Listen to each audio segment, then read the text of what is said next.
Vamos olhar para o texto bíblico?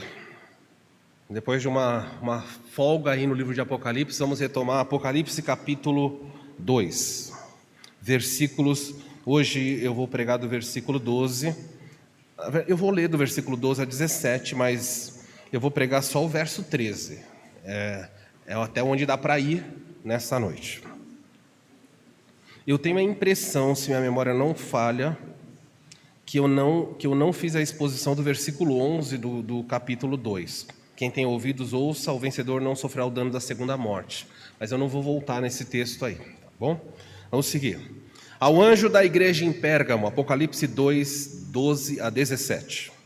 Ao anjo da igreja em Pérgamo escreve: estas coisas diz aquele que tem a espada afiada de 2 gumes.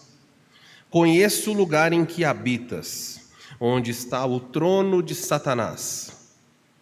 E sei que conservas o meu nome e não negastes a minha fé, ainda nos dias de Antipas, a minha testemunha fiel, o qual foi morto entre vós, onde Satanás habita.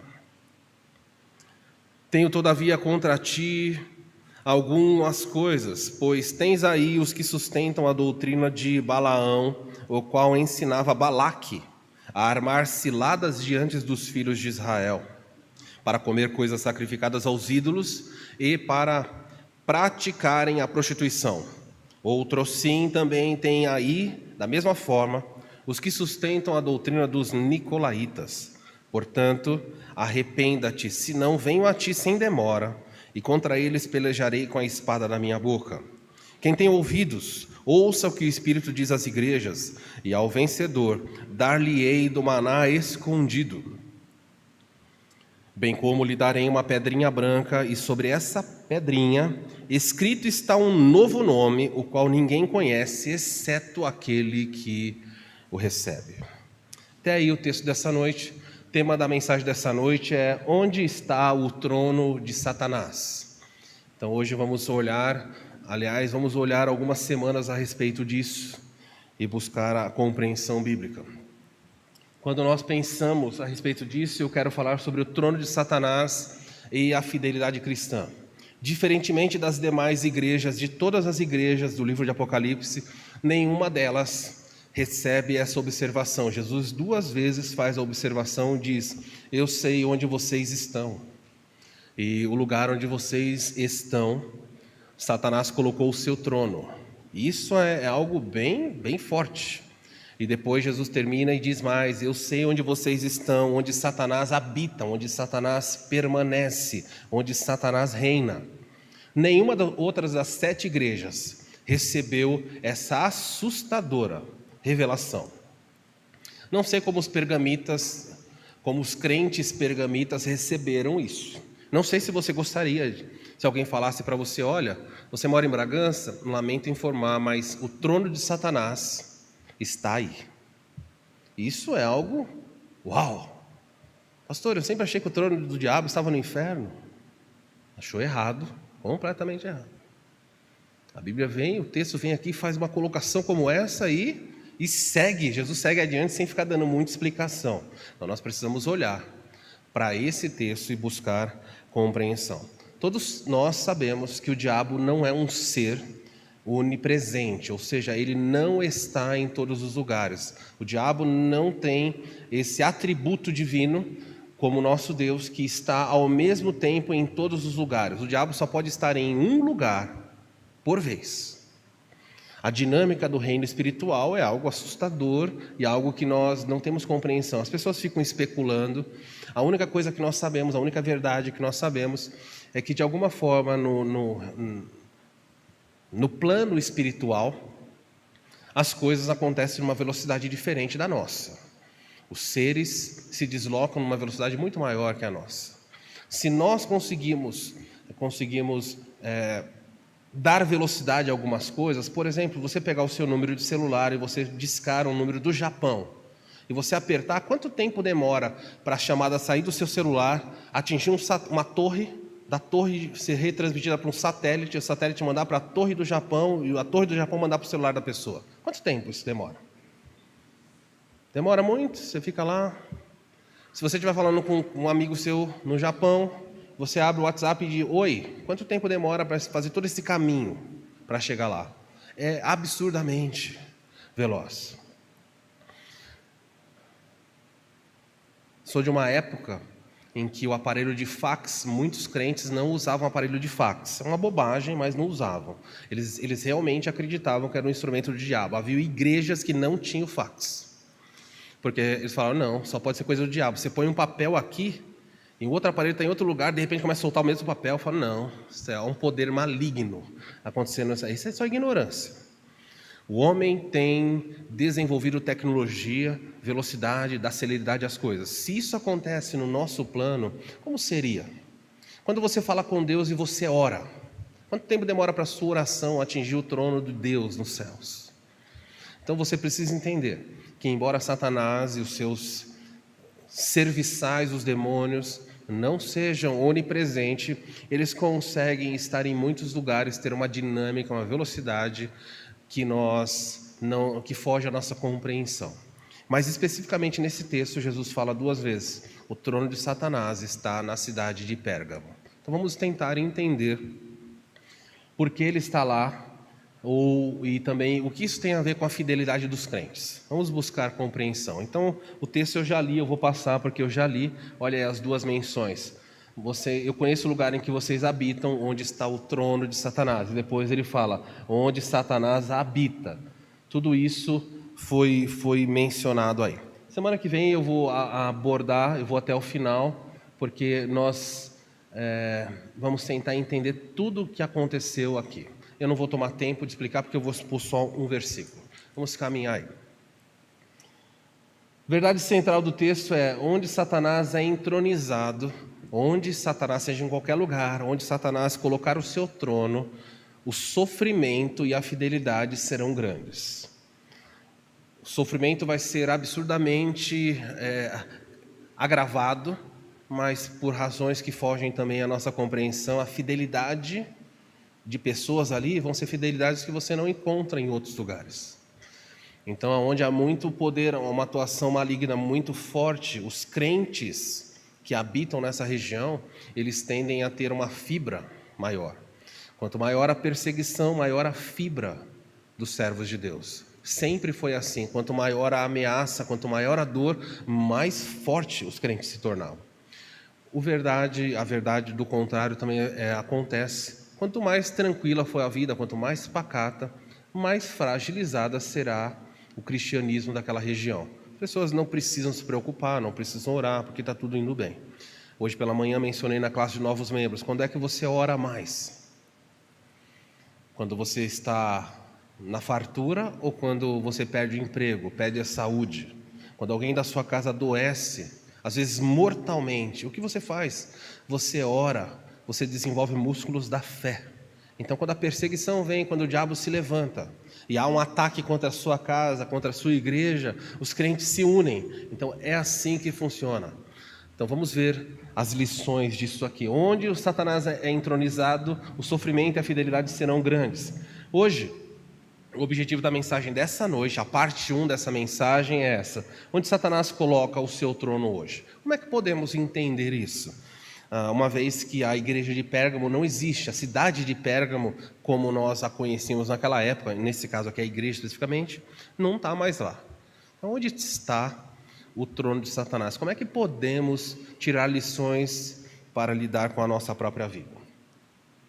Eu vou passar aqui o nosso gráfico. Nós já falamos sobre a igreja de Éfeso, depois vimos a igreja de Esmirna. Éfeso, a igreja que perdeu o primeiro amor; Esmirna, a igreja perseguida. Éfeso foi chamada a atenção por perder o amor; Esmirna não recebeu nenhum tipo de repreensão. Jesus só falou para eles: sejam fiéis até a morte, não tenham medo. Agora nós vamos para Pérgamo, aqui em cima, na região da Turquia. Vamos ver as lições a ser tiradas. Eu vou dar algumas informações. Enquanto eu preparava a mensagem, falei para a Isa: cada uma das igrejas tem tanto material histórico, tanta coisa, que precisaria de muito tempo para mostrar para vocês. Por quê? Porque cada igreja está numa cidade, e Jesus usa o contexto da cidade para ensinar algo para aquela igreja.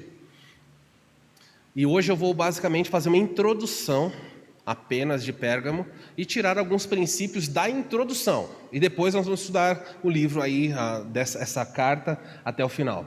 Pérgamo, em grego, aqui significa casamento. Gamos é esposa, não é? Quando fala assim, a pessoa, aquele homem é um polígamo. Ele é um muitos, gamos, esposas. Ele tem muitas esposas.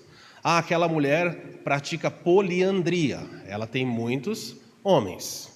Então, o casamento é monogâmico. Então, quando você chega nessa palavra aqui, gamos, Pérgamos significa casamento, união. Nós vamos lidar com uma cidade, e o problema da igreja de Pérgamo, se você se ajudar, você guardar, eu faço assim, na minha Bíblia eu marco em cima do título, Éfeso, perdeu o amor. Esmirna, perseguida. Éfeso, permissiva. Pérgamo, permissiva. Tudo bem? Éfeso perdeu o amor, Esmirna perseguida, Pérgamo, a igreja permissiva.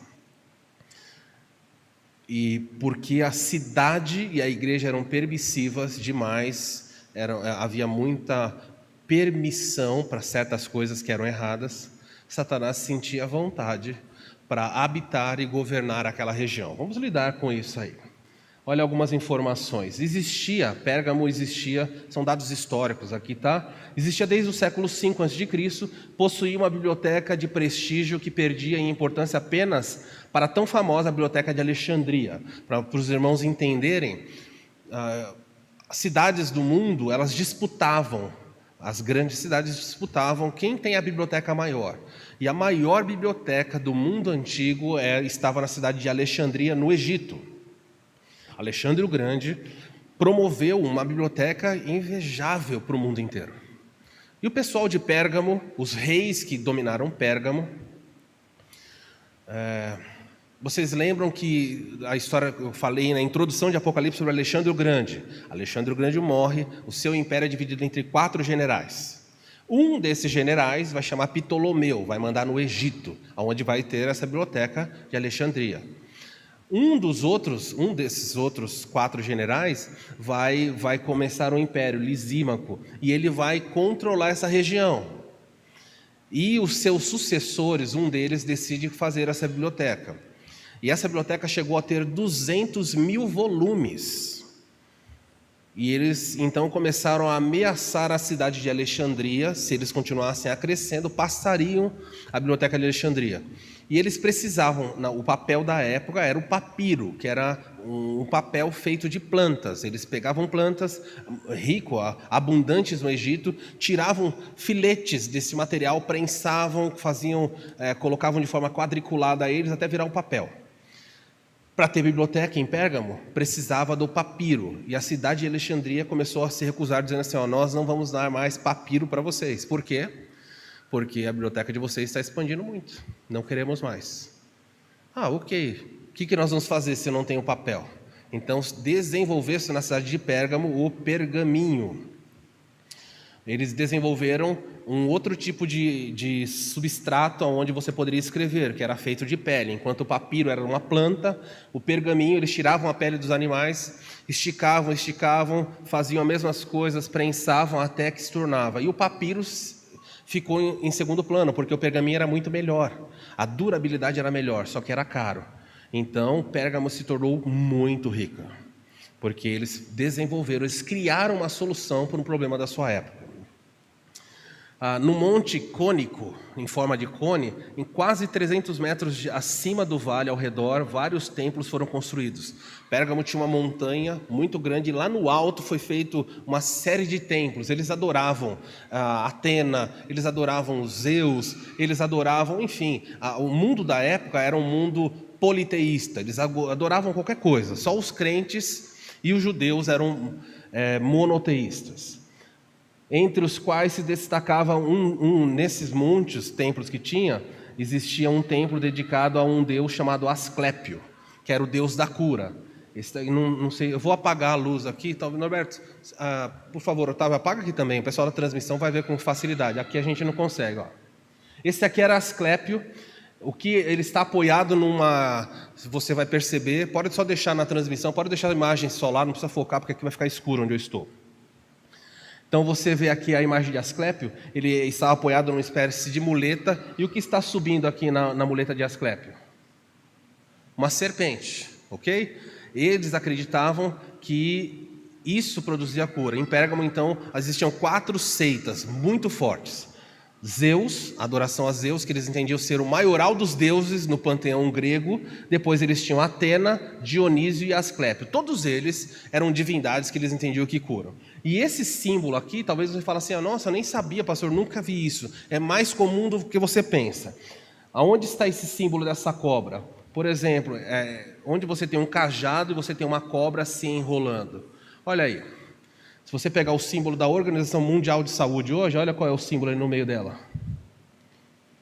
Se você pegar o símbolo que representa a maior entidade de saúde do mundo, você tem exatamente aqui, olha aqui a bengala e...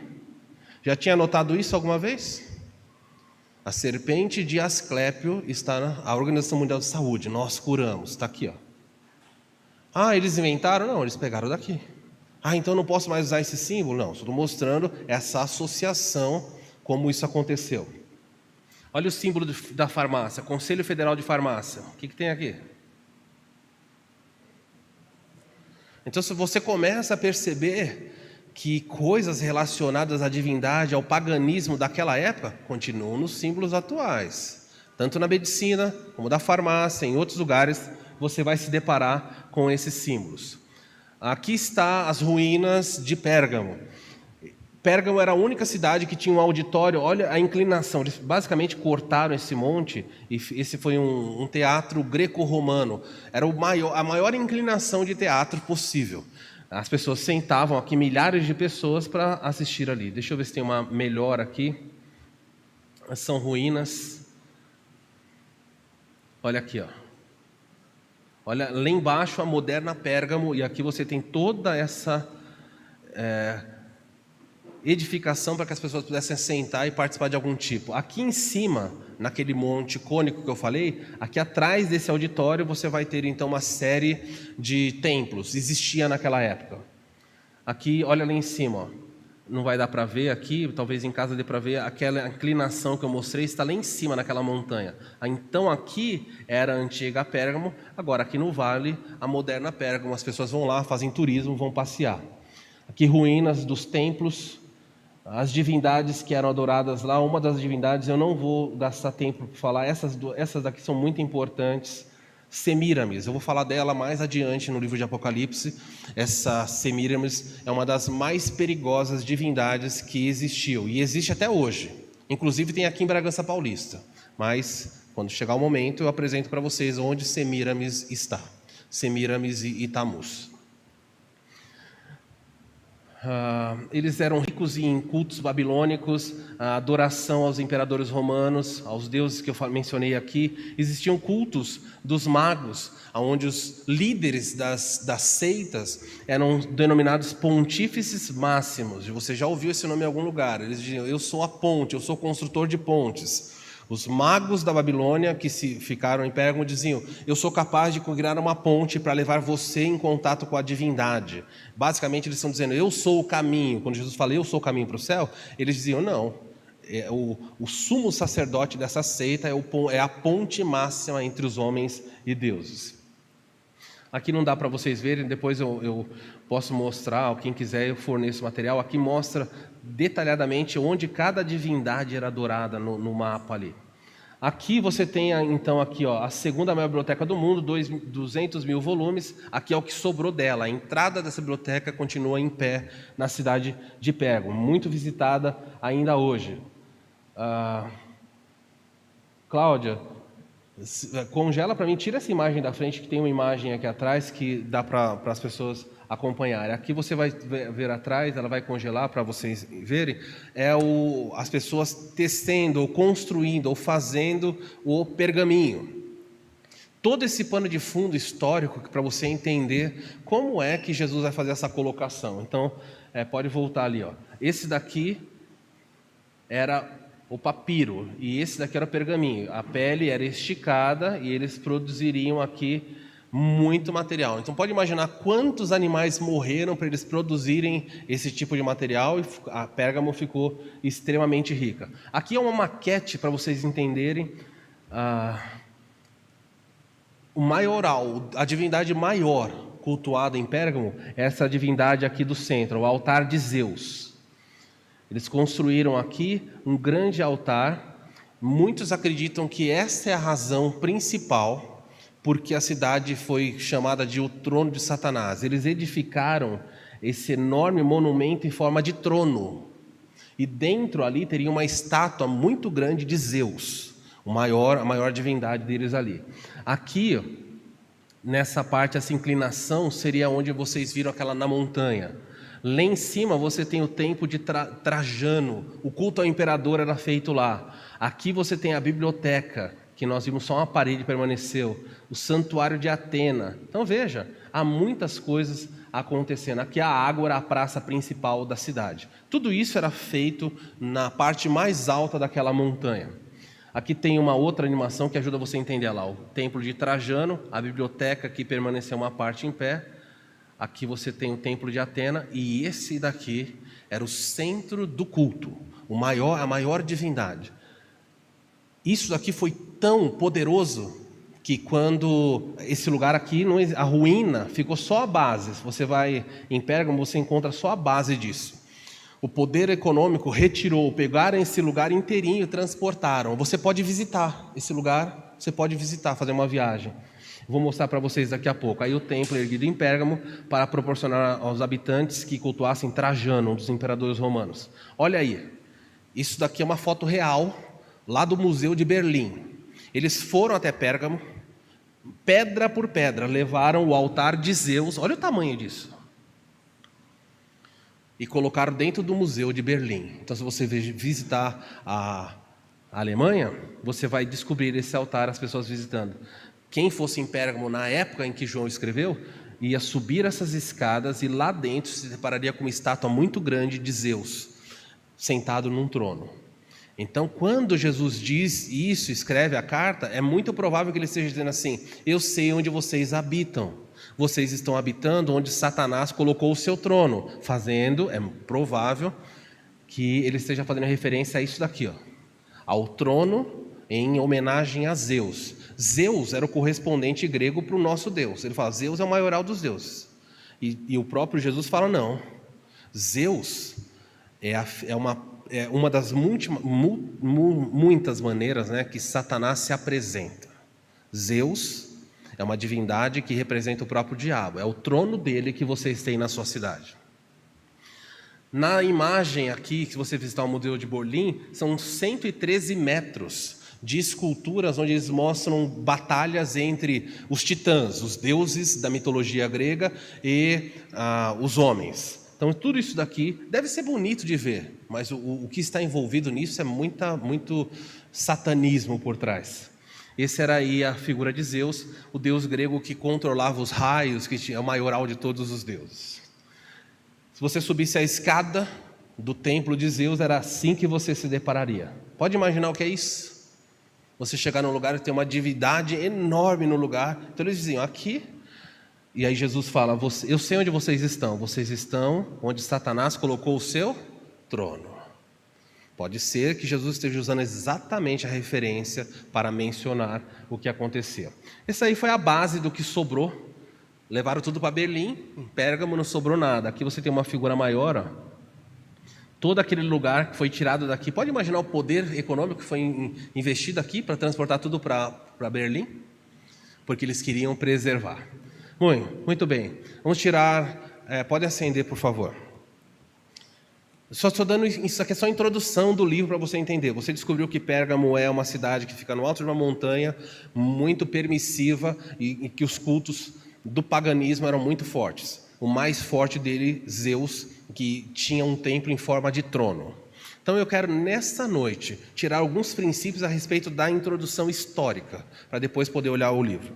Queria que você entendesse o seguinte: em primeiro lugar, Satanás põe o seu trono onde a erudição acadêmica e o conhecimento meramente secular são exaltados. Ouça-me bem.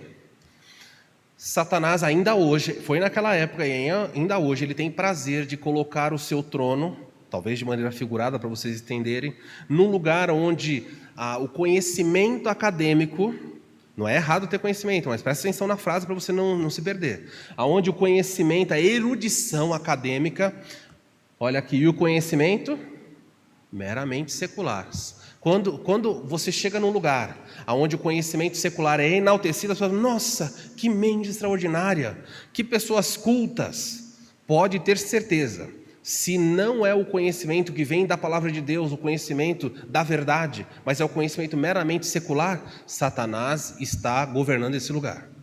A Bíblia chama ele de o Deus desse século. Preste atenção, por que eu estou dizendo isso daqui? O que existia em Pérgamo que tornava a cidade uma cidade que dizia para todo mundo, nós somos a cidade mais culta daqui. O que eles tinham lá? Eles tinham a segunda maior biblioteca do mundo. Eles se vangloriavam dizendo assim, olha, aqui não, nós não nos dá ralé. Nós somos pessoas extremamente letradas, versadas no conhecimento das coisas. Jesus fala, o trono de Satanás está aí. Preste atenção, por quê?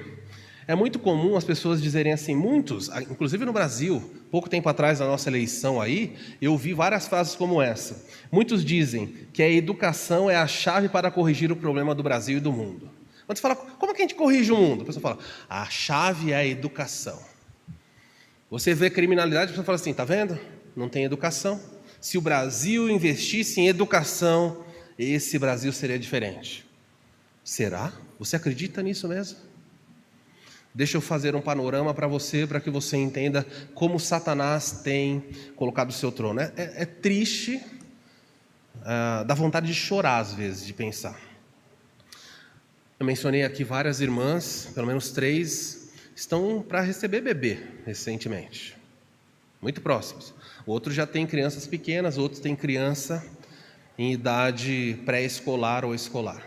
O que você faz? Deus te dá o presente do céu. Filhos são heranças do Senhor, e logo eles chegam numa idade e você tem que mandá-los para a escola. Lembra que eu falei? Onde Satanás coloca o seu trono? Onde o conhecimento meramente secular e acadêmico é enaltecido, são enaltecidos. Você chega na escola e leva o seu filho lá. E esse presente do seu filho e sua filha, quando eles entram na escolinha, eles vão para lá, você não fala palavrão em casa, mas daqui a pouco eles voltam para casa. Sabe o que eles estão fazendo? Eles estão falando palavrão. Eles falam, mas onde você ouviu isso? Ah, papai, na escola. Quem falou? O professor, a professora. E aí seu filho cresce, passa alguns anos ali na escola, você começa, não faz isso é errado, você vai tentando corrigir. E o seu filho então passa do ensino fundamental, vai avançando, e há um momento em que ele, há um start. Eu lembro na época das minhas filhas, elas entraram bem pequenas, demorou um pouco, acho que nós 4 anos, mas entraram bem pequenas na escola. Quando elas passaram da 4ª série, eu não sei o nome, a nomenclatura que se dava, mas passou da 4ª para a 5ª série, ou seja, tinha uma professora que dava aula para todo mundo, e aí quando passou para a 5ª série, agora tinham mais professores. Houve um start, uma mudança, o nível, o ambiente da escola piorou. Os professores se tornaram mais perversos. Eram professores que tinham uma vida destruída fora e que vinham para a escola, e com os valores que eles internalizaram, eles estavam ali para ensinar. Musicalização infantil. Lá foi, não sei se foi a Samara, foi fazer musicalização infantil, logo nos primeiros anos de escola. A professora falou para os alunos, deitem todos no chão, no colchão, vou musicalizar vocês.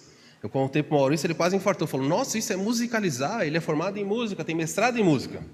E a professora colocou o colchãozinho no chão e falou, fechem os olhos e agora vocês vão musicalizar. E aí colocou uma música lá. À meia-noite, um sino toca. E aquela música sinistra, as crianças no chão.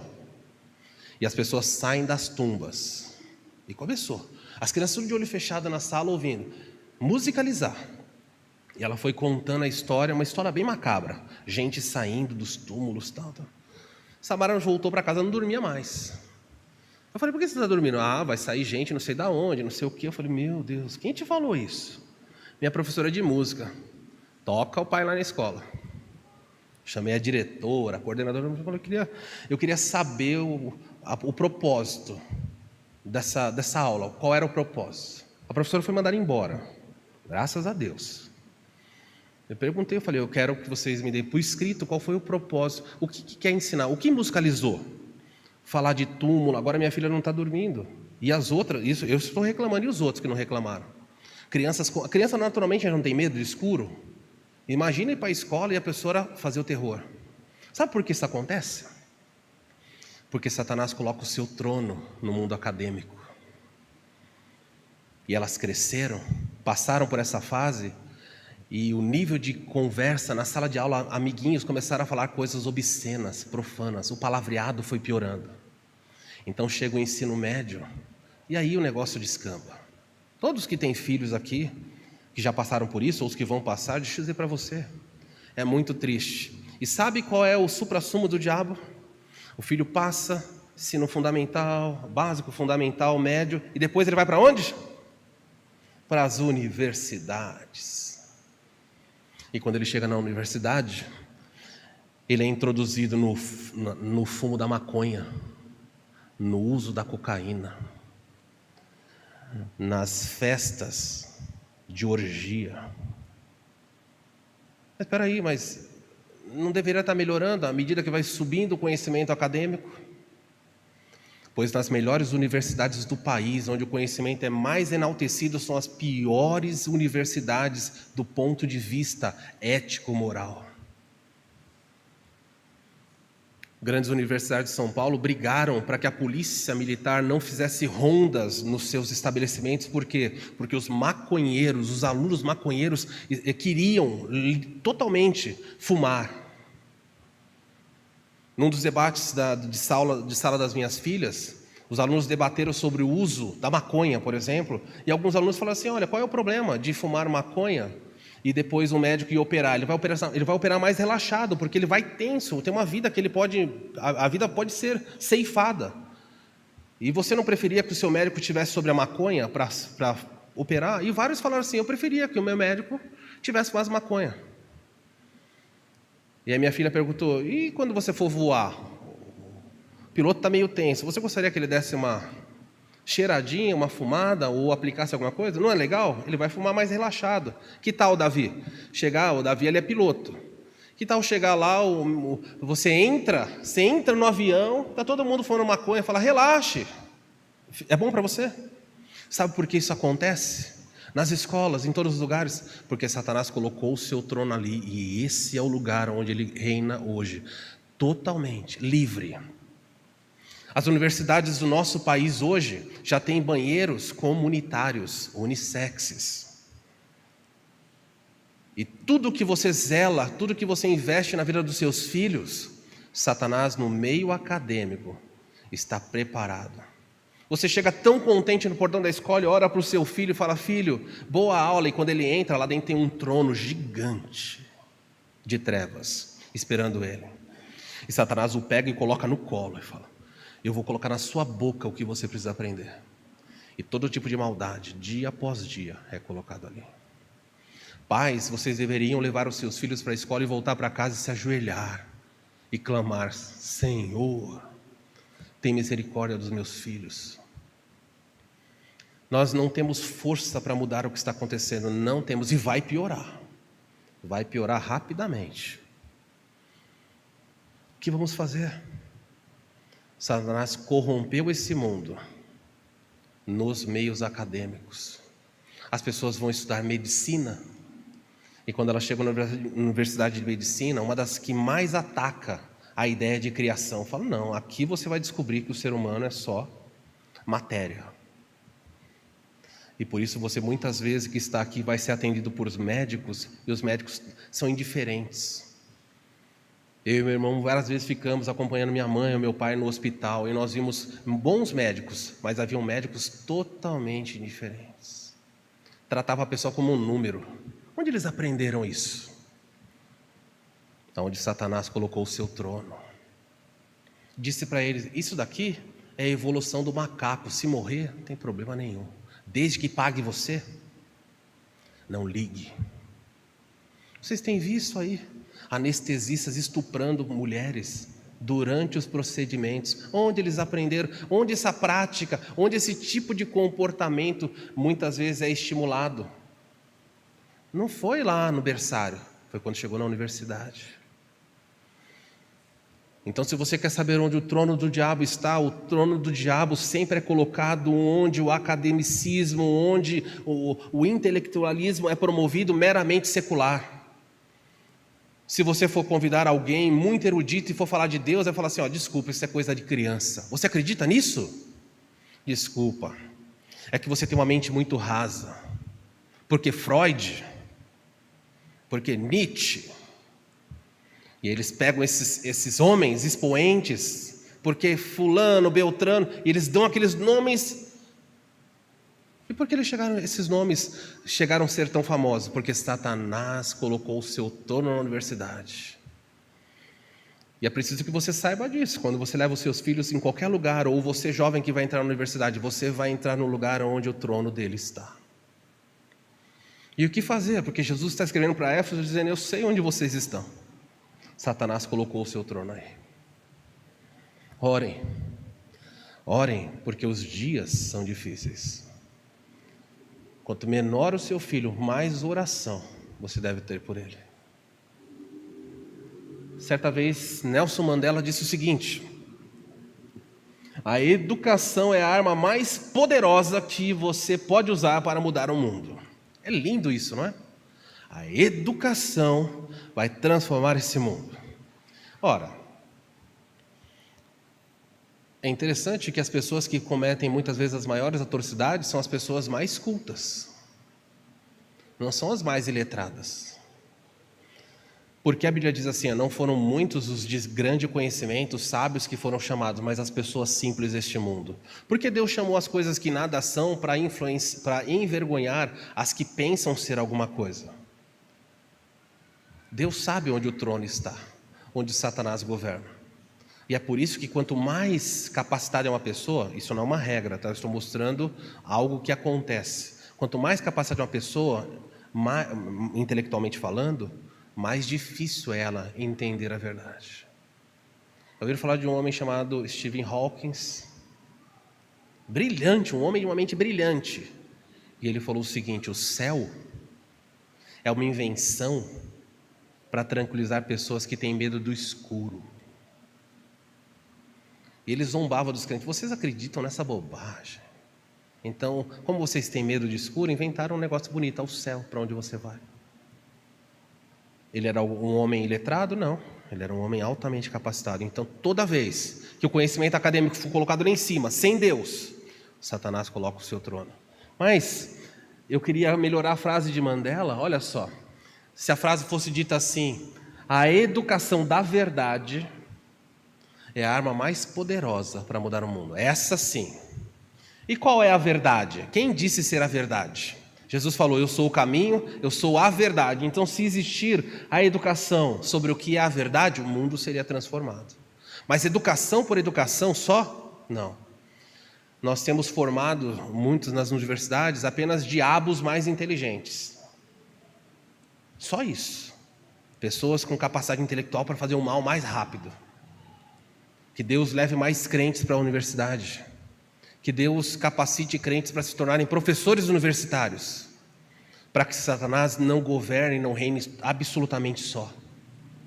Graças a Deus pelas pessoas que estão aqui, professores e professoras, que fazem diferença na sala de aula. Vocês são o último bastião nos meios acadêmicos. Se Deus tirar vocês de lá, a podridão vem. Há crianças pequenininhas na escola dançando funk, meus irmãos. Pequenininhas. E se você pensar na internet, você vai ver as atrocidades, a baixaria que isso está se tornando.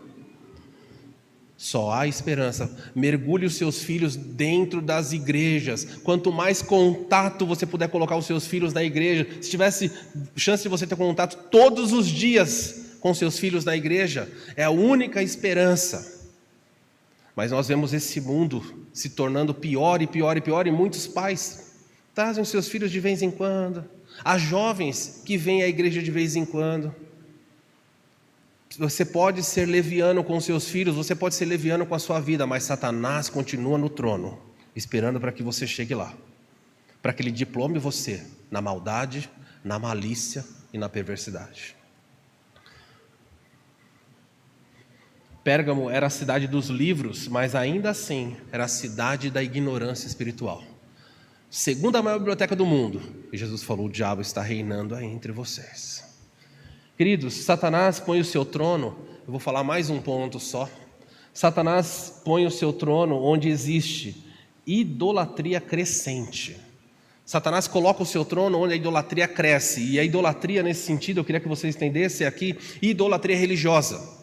Satanás coloca o seu trono em muitas igrejas. Nessa noite, Brasil afora, as pessoas estão indo para a igreja para cultuar a Deus, mas estão encontrando o trono do diabo lá.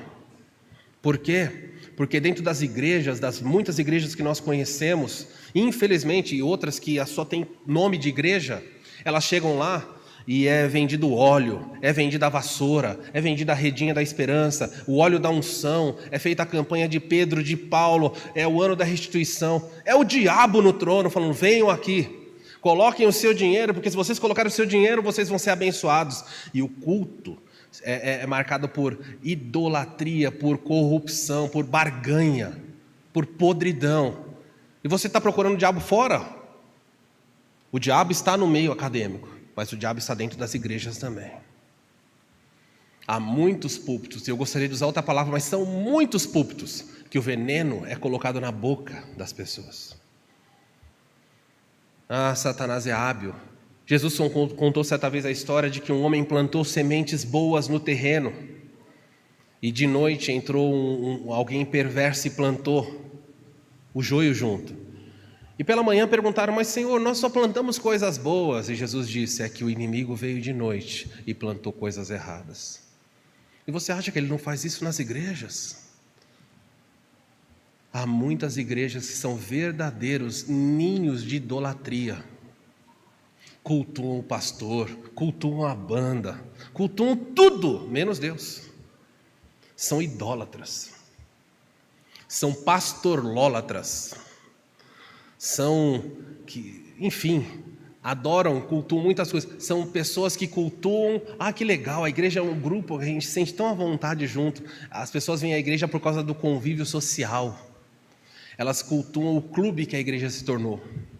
Mas há poucas pessoas que vêm para a igreja e falam: Senhor, eu queria ouvir a tua voz hoje. Senhor, deixa eu dizer para você, talvez você chegou aqui nesse culto e nós estamos caminhando para o final e até agora você não teve um contato com Deus. Talvez você sentou na cadeira, esperou o culto começar e não falou para Deus: Deus, ser propício a mim, miserável homem, miserável mulher que sou, eu cheguei. Senhor, eu vou cantar o teu nome, mas eu passei a semana, quem sabe hoje à tarde, brigando com meu marido, com meu filho, com a minha esposa. Senhor, os meus olhos têm visto coisas imorais. O meu coração está longe do Senhor, mas quando chega na hora de cantar, eu me levanto e canto verdades, que são verdades naquela letra, mas na minha boca são mentira. Quando foi a última vez que você se aproximou de Deus e falou: Senhor, como o homem que chegou no templo e não ousava levantar os olhos, mas olhava para o chão. Nós sentamos na igreja como se tudo fosse normal, como se chegássemos e a nossa vida estivesse no melhor possível. Talvez eu e você devemos chegar na igreja e ficar olhando para o chão, falando: Senhor, eu tenho vergonha. Eu sou teu filho, mas eu não leio a Bíblia, eu não oro. Eu não tenho vida com o Senhor, eu quero ter, socorre-me. Mas você está tão envolvido com as coisas. Vai ter cantina depois, vai ter isso, vai ter noite da pizza, que legal. E a vida vai passando e você vive dentro da igreja um ambiente de idolatria. Só é mudando o que você idolatra. O diabo governa onde existe idolatria de pessoas. Idolatra o pastor. E pode ser fora da igreja também. Há pessoas que idolatram aquele artista, aquele músico, aquele político. Se falar do meu político, do meu candidato, eu me ofendo. Cuidado, o diabo reina onde a idolatria existe. De qualquer tipo. Há pessoas que idolatram bens. Olha aí. Eu amo as coisas que eu tenho. Quando o diabo disse para Deus: toque em tudo que ele tem e verás que ele te amaldiçoa. Há muitos idólatras na igreja de bens. Talvez há pessoas que sairiam da igreja se Deus recolhesse os bens. Falar: agora você não tem mais. Você tem os carros, não tem mais. Você tinha casa? Não tem mais. Agora você não vai ter nada. Você vai ganhar o suficiente, vai receber cesta básica, a ajuda das pessoas. Você vai continuar louvando a Deus, dizendo, como a música dizia no início aqui, Senhor, o Senhor é bom, tão bom. Você vai dizer isso quando a fornalha e os problemas chegam? Porque há pessoas que idolatram, fazem idolatria de bens. Há pessoas que fazem idolatria do corpo. Há muitas pessoas que o alvo é ter um corpo sadio. É muito legal isso.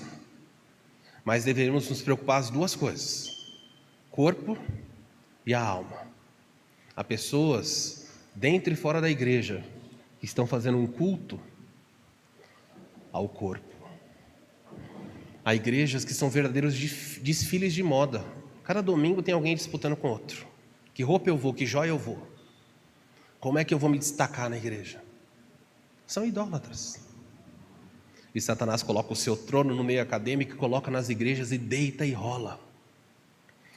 A idolatria do ego, como eu sou especial, como eu sou bom.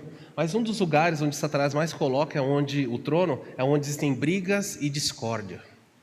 Em Efésios capítulo 4, Paulo diz assim: não deis lugar ao diabo. Talvez você seja sentado aqui e você está procurando o diabo tem o seu trono. Às vezes o diabo está sentado na mesa com vocês na hora da refeição. Tem muita briga na sua casa? Briga muito. Marido e esposa estão discordando o tempo inteiro. Tudo é motivo de briga. Pais e filhos. Há só bate-boca na sua casa. Pois deixa eu dizer para você que o trono dele está lá. Mas eu sou um salvo, pastor. Pode ser um salvo. Em Pérgamo tinha salvos também. Mas Jesus falou: Satanás habita aí. Não é triste pensar? Quando você sair da igreja, Satanás está na sua casa esperando lá no trono. Bem-vindos, voltaram do culto? Vamos acabar aquela discussão que nós começamos à tarde. Vamos brigar. Há lares cristãos que vivem no inferno. Eu falo, por que nossa família vive sempre brigando? É porque o diabo está reinando. Quando o diabo for colocado para fora, e isso começar a diminuir, a intriga, a fofoca, a maledicência, as mentiras, o seu lar vai se tornar um lar melhor. Último ponto: Satanás põe o seu lugar, o seu trono à nossa volta, e aqui eu termino, mas é possível permanecer fiel. Isso eu vou falar semana que vem. Apesar de Satanás colocar o seu trono nos meios acadêmicos, apesar de Satanás colocar o trono onde há discórdia, a Bíblia diz que é possível. O próprio Jesus diz assim: olha, contudo, apesar de Satanás habitar aí, vocês permanecem fiel ao meu nome e não desistiram da sua fé em mim. Então você não pode se desculpar e falar: não, o diabo está reinando tanto, pastor, é por isso que eu não sou fiel. Não. Aonde Satanás governa, aonde Satanás ataca, Deus também levanta crentes de fibra. É preciso que você se levante e fale: Deus, eu quero ser esse crente. E com isso eu não estou dizendo para você fazer aquela interpretação errada, né? Quando alguns leem o texto de Paulo, e de Paulo diz: olha, diziam para Paulo, onde o pecado abundou, onde tinha muito pecado, a graça superabundou. Então, se o texto aqui, se eu desdobrar de forma errada, é assim: quanto mais eu pecar, mais graça Deus vai dar. Eu posso aplicar de forma errada dizendo assim: olha, quanto mais o diabo reinar na minha casa, mais crentes, mais fortes os crentes na minha casa serão. Isso é bobagem. Eu estou dizendo para você que na cidade de Pérgamo, onde o trono do diabo foi colocado, muitos crentes naufragaram, mas tinham crentes que se levantaram em firmeza. E nós vamos conhecer a semana que vem ou nas próximas um homem chamado Antipas. E os irmãos vão ver o que aconteceu com esse homem, que era o pastor da igreja na cidade onde o diabo tem o seu trono. Olha, assustador. E Jesus diz: olha, contudo vocês permaneceram fiéis. Mesmo, a sequência do versículo aqui é: mesmo nos dias de Antipas, mesmo com o que fizeram com Antipas, vocês permaneceram fiéis. É possível permanecer fiel. Você precisa permanecer assim. Baixe sua cabeça, vamos orar. Quero dar para você alguns instantes para você conversar com Deus.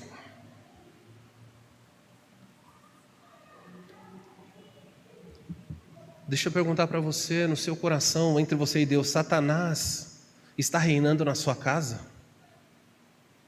Talvez você tenha filhos desviados. Talvez vocês tenham filhos que estão passando por forte ataque maligno. Levante-se em oração por ele, clame. Talvez o seu casamento vive discórdia, briga. Passa pela mente de vocês: eu não quero mais, para mim não dá mais. Satanás coloca o trono, porque ele quer destruir famílias.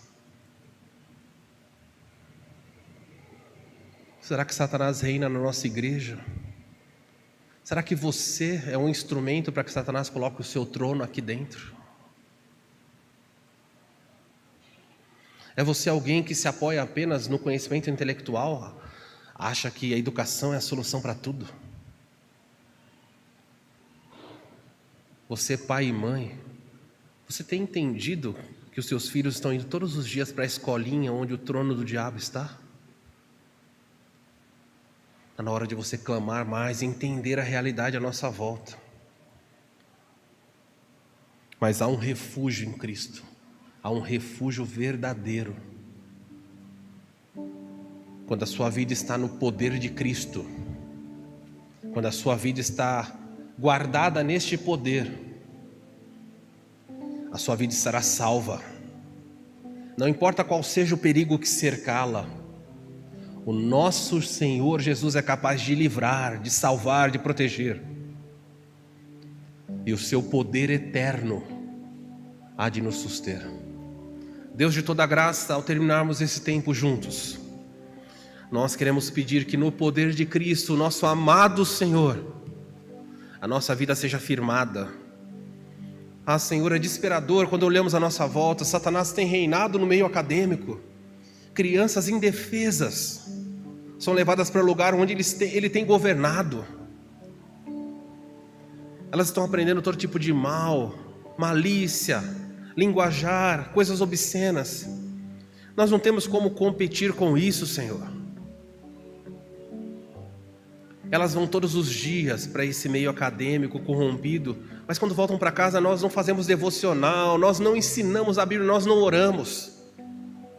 Nós colocamos as crianças na frente de televisão e deixamos Satanás colocar o seu trono na sala de casa e alimentá-las com a mentira.